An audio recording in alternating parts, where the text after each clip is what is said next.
Et maintenant, notre page sport. Nous commencerons par le foot et sa célèbre Coupe de France. 4 clubs landais participaient au 4e tour et une seule équipe a réussi à se qualifier. Il s'agit de Doisite. Quant à celles de Biscarrosse, Bretagne de Marsan et Souston, elles ont connu des fortunes diverses. Notre journaliste a assisté à la rencontre entre l'équipe de Souston et celle d'Anglet. 2 équipes séparées par plusieurs divisions, puisqu'Anglet évolue en CFA2 et Souston en Régional 4. A-t-on ressenti une telle différence de niveau sur le terrain? Réponse en images. Pour le 4e tour de Coupe de France, l'entente Seignos-Cabreton-Souston recevait les Jeunets d'Anglet.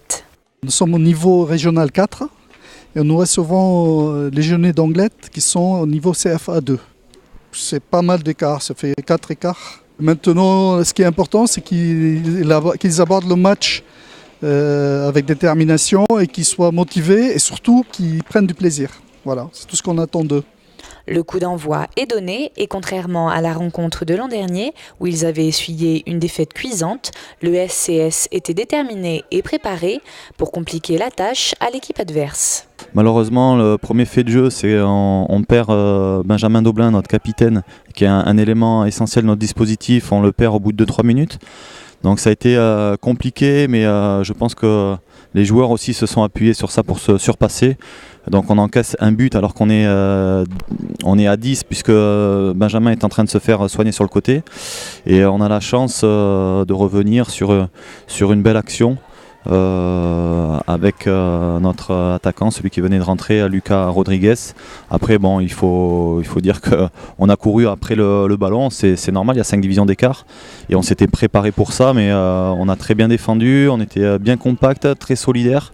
On n'a pas laissé beaucoup de marge de manœuvre aux adversaires et sur ce côté-là c'était intéressant. Deuxième mi-temps difficile, même si on aurait pu sur 2 actions concrétiser et les mettre vraiment en difficulté, mais c'est toujours un peu frustrant de perdre en Coupe de France à la dernière minute contre une équipe de niveau au-dessus. Je tiens juste à saluer la performance bien sûr des adversaires, mais surtout de mes joueurs qui ont fait preuve d'abnégation.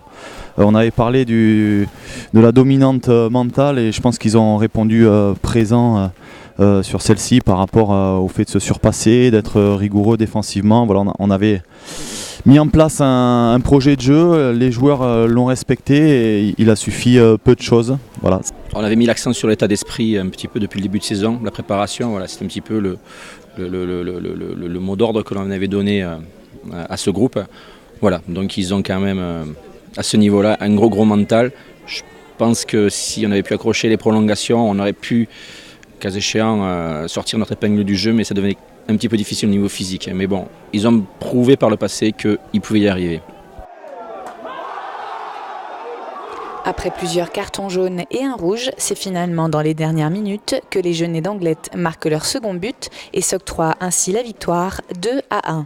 Grosse déception pour le SCS qui se voit réintégré sur le Tour de Coupe d'Aquitaine. On va basculer sur des compétitions un petit peu plus à notre portée. Certainement avec des équipes dans les prochains tours de notre portée, on verra ce qu'on pourra faire.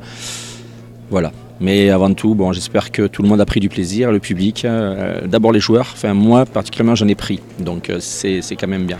Voilà.